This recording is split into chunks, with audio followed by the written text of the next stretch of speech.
Hi, good morning guys. Welcome to Pandu English Academy. I am Bhagirath Godara with new video. आज हम class 10th के 8th lesson discourse on the prayer के long question answer की study करेंगे। इसके पहले हमने इस लेसन की कुछ वीडियोस लेसन की स्टडी कर लिए, लेसन को हमने पढ़ लिया, एक्सप्लेन कर लिया है। इसके शॉर्ट क्वेश्चन आंसर को भी हमने पढ़ लिया है। आज हम इस लेसन के लॉन्ग क्वेश्चन आंसर की स्टडी करेंगे। सो आगे बढ़ने से पहले मेरा निवेदन है कि वीडियो को लाइक करें, सब्सक्राइब करें, शेयर करें, कमेंट करें, अपने फ्रेंड के बीच में शेयर भी करें, उनसे फॉलो भी करवाएं। आगे देखते हैं क्या होता है। Yes, long answer type questions आपको है। How does prayer purify one soul. हमें ये बताना है कि प्रेयर या प्रार्थना जो हमारी आत्मा को शुद्ध कैसे कर देती है, ये हमें बताना है। जैसा कि गांधी जी ने बच्चों को स्पीच में बताया था, उसी के अनुसार हमें आंसर देना है। As Gandhi ji says that, Gandhi ji कहते हैं, ध्यान दें, जब क्वेश्चन प्रेजेंट टेंस में है तो आंसर भी प्रेजेंट टेंस में ही होगा, है ना। यहाँ डज आया, इसका मतलब वर्ब में एस या ईएस आई है, तो यहाँ भी देख लें एस आया है।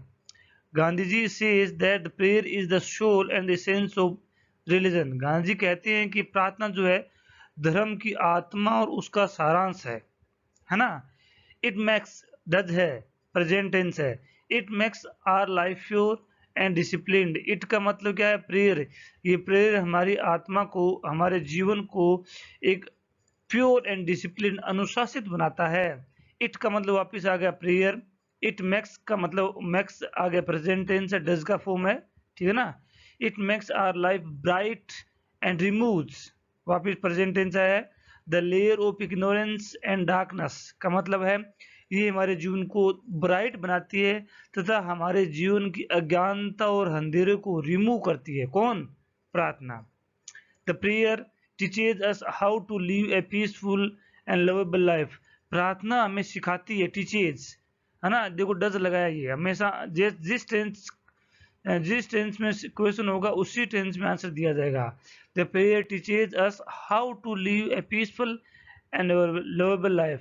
प्रेयर हमें सिखाती है कि हम एक शांतिपूर्वक प्यारा जीवन कैसे जी सकते हैं। सो हमें हमेशा हमेशा प्रेयर को बहुत ही ध्यान पूर्वक करना चाहिए।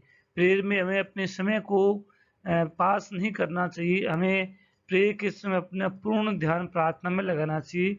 अपने उद्देश्यों, अपने जीवन के उद्देश्यों, अपने लाइफ के उद्देश्यों, सामाजिक कल्याण के बारे में सोचना चाहिए। आगे और देखते हैं second question. Gandhi ji says it is better in prayer to have heart without word. ध्यान दीजिए, गांधी जी कहते हैं कि प्रार्थना करते समय शब्दों के बिना तो काम चल सकता है लेकिन हार्ट के बिना नहीं। कहने का मतलब ये है, it is better in the prayer to have hearts without word, कि बिना वर्ड्स के, बिना मुंह से बोले हम चुप रह करके प्रार्थना कर सकते हैं। मतलब बिना प्रार्थना जो है बिना शब्दों के हृदय के साथ हो सकती है, than words with the hearts. लेकिन यदि हम प्रार्थना तो करें, आरती बोले, शब्द तो उच्चारित करें, लेकिन हमारा ध्यान, हमारा दिल उस प्रार्थना को नहीं मानता है तो वो प्रार्थना कुछ भी नहीं है। इसी स्टेटमेंट को हमें एक्सप्लेन करना है यहाँ पे। तो देखते हैं, गांधी जी से, जब ये प्रेजेंट टेंस में, ये भी प्रेजेंट टेंस में होगा, मैंने ये बताया था। गांधी जी से अनलेस, अनलेस एक नेगेटिव वर्ड है, इसके साथ नोट आता नहीं है, लेकिन जब आप हिंदी ट्रांसलेशन करोगे तो नोट आएगा। मैं भी बताता हूँ। Unless the prayer comes from heart का मतलब यदि प्रेयर हार्ट से नहीं आती है, यदि हम अपने हृदय की गहराई से प्रार्थना नहीं करते हैं, इसमें नोट नहीं आया है लेकिन अनलेस नोट दे रहा है ना। कम्स प्रेजेंट टेंस है। मेयर वर्ड्स, केवल शब्द, एंड देयर हियरिंग, और उनको सुनना, by the year is useless. यदि प्रार्थना हमारे हृदय की गहराई से नहीं है तो शब्दों को सुनना या शब्दों को अपने मुंह से बोलना निरुपयोगी है, किसी काम की नहीं है। बिकॉज, क्योंकि the prayer is the essence and soul of the religion. क्योंकि प्रार्थना जो है हमारे धर्म का सारांश है, हमारे धर्म की आत्मा है। If prayer does not move our soul, ये क्या कहा गया? यदि प्रेयर, प्रार्थना हमारी आत्मा को नहीं हिला सकती, हमारी आत्मा को जगा नहीं सकती है, हमारे अंदर मानवता की भावनाओं को जागृत नहीं कर सकती है, it can't purify our soul, तो ये हमारी सोल को प्यूरिफाई नहीं कर सकती है। If our soul is purified, यदि हमारी अंतरात्मा प्यूरिफाइड हो जाती है, we can communicate with our God, हम गॉड के साथ आसानी से कम्युनिकेट कर सकते हैं। So prayer with mere word can not improve our soul, प्रार्थना जिसमें ओनली शब्द हो, हार्ट नहीं हो, वो हमारे सोल को इम्प्रूव नहीं कर सकती, हमें एक अच्छा इंसान नहीं बना सकती, does not make us discipline, और हमें एक अनुशासित आदमी भी नहीं बना सकती। आई थिंक ये आपको समझ में आया होगा। आपको ध्यान रखना इसमें टेंस हमेशा प्रेजेंट ही आएगा, है ना, क्योंकि क्वेश्चन किस में है, प्रेजेंट टेंस में ही है। देख लो आप, हर जगह प्रेजेंट टेंस ही आया है। आगे और देखते हैं हम, What do you understand by Gandhiji's statement? Rectify one angle of square, the other angle will be automatically right. ध्यान दीजिए, गांधी जी कहते हैं यदि हम स्क्वायर का एक एंगल 90 डिग्री में ले आते हैं, है ना, एक एंगल को अगर हम सही करते हैं तो बाकी सभी एंगल अपने आप ही सही हो जाएंगे। स्क्वायर का मतलब होता है जिसकी चारों साइड क्या हो, बराबर हो। यदि हम एक एंगल को इंप्रूव कर देते हैं तो बाकी एंगल अपने आप हो जाएगा। तो यहाँ इसको हमारी प्रार्थना के रिगार्ड में करना है। यदि हम अपनी प्रार्थना हृदय की गहराई से करते हैं तो बाकी जीवन के सभी भी फैक्टर्स हैं, जो जीवन के जितने भी एरियाज हैं, वो अपने आप ही सही हो जाएंगे। हमें अपने सिर्फ अपने हार्ट को सही करना है, हमने अपनी थिंकिंग को सही करना है। अभी और पढ़ते हैं इसके बारे में, देखते हैं। बाई सेइंग दिस स्टेटमेंट, ये कहते हुए गांधी एक्सप्लेन्स, समझाते हैं, एक्सप्लेन्स क्योंकि प्रेजेंट टेंस है, that if we pray with God wholeheartedly, यदि हम भगवान से हृदय की गहराई से प्रार्थना करते हैं, we can easily communicate with the God, तो हम भगवान के साथ आराम से, तो हम गॉड के साथ में आराम से कम्युनिकेट कर सकते हैं। बाय रेक्टिफाइंग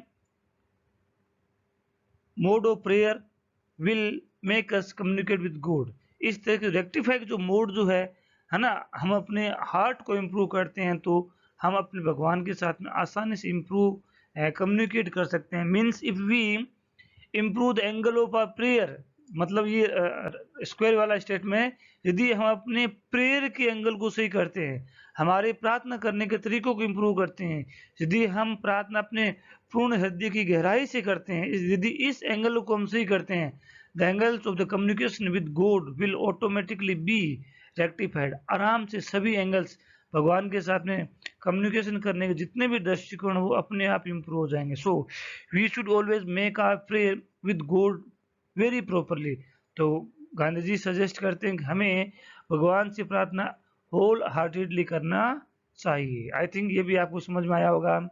आगे और देखते हैं, what do you mean by spiritual discipline and how can it be achieved, spiritual discipline का क्या मतलब है और इसे कैसे अचीव किया जा सकता है, ये हमें पढ़ना है। Gandhi ji says that the prayer is the essence of soul to communicate with the God, Gandhi ji ने कहा कि प्रार्थना हमारे धर्म का सारांश है। भगवान के साथ कम्युनिकेट करने के लिए हमें अपने प्रार्थना को बहुत सही तरीके से करना चाहिए। इट मेक्स, प्रेजेंट टेंस है, us pure and disciplined in our life, it का मतलब प्रार्थना हमारे जीवन को शुद्ध और अनुशासित बनाती है। If we are able to remove attachment with this universe by praying, यदि हम प्रार्थना के माध्यम से हमारे जीवन की जो अटैचमेंट है, जो लगाव है इस दुनिया से, उसको हटा देते हैं, उसको अटैचमेंट को रिमूव करने में सक्सेस हो जाते हैं, we can easily communicate with the God, तो हम आसानी से भगवान के साथ में कम्युनिकेट कर सकते हैं। By this we can able to make our life meaningful, इस तरीके से हम हमारे जीवन को एक मीनिंगफुल बनाने में सक्सेस हो जाते हैं, है ना। The prayer makes us to serve our fellow man, prayer हमें हमारे अनुयायियों को, हमें हमारा अनुसरण करने वाले लोगों की हमें सेवा करने का मौका देती है, हमें सेवा करने के लायक बनाती है। आई थिंक ये सब चीज़ें समझ में आई होगी। हैप्पी लर्निंग, आगे देखते हैं। सो आई थिंक ये सब चीज़ें आपको समझ में आई होगी। ये इस क्वेश्चन के लॉन्ग आंसर थे, लगभग 4 और 5 क्वेश्चन थे और काफ़ी अच्छे क्वेश्चन थे जो एग्जाम में आने की पूरी संभावनाएं रखते हैं। इसके अलावा मेरे चैनल पर क्लास 6 से 12 तक की एसएसटी और इंग्लिश के सभी लेसन्स की वीडियो आपको मिलेंगे विद प्रॉपर क्वेश्चन आंसर। इसके अलावा इंग्लिश ग्रामर में ग्रामर के सभी टॉपिक्स, टेंस है, नरेशन है, मॉडल है, वॉइस है और सभी टॉपिक्स आपको मिलेंगे। इंग्लिश कंपोजिशन में letter writing, application writing, story writing, ये सब चीज़ें आपको देखने को मिलेगी। सो यदि वीडियो अच्छा लगा हो तो लाइक करें, सब्सक्राइब करें, शेयर करें, कमेंट करें। Thanks for watching, have a nice day.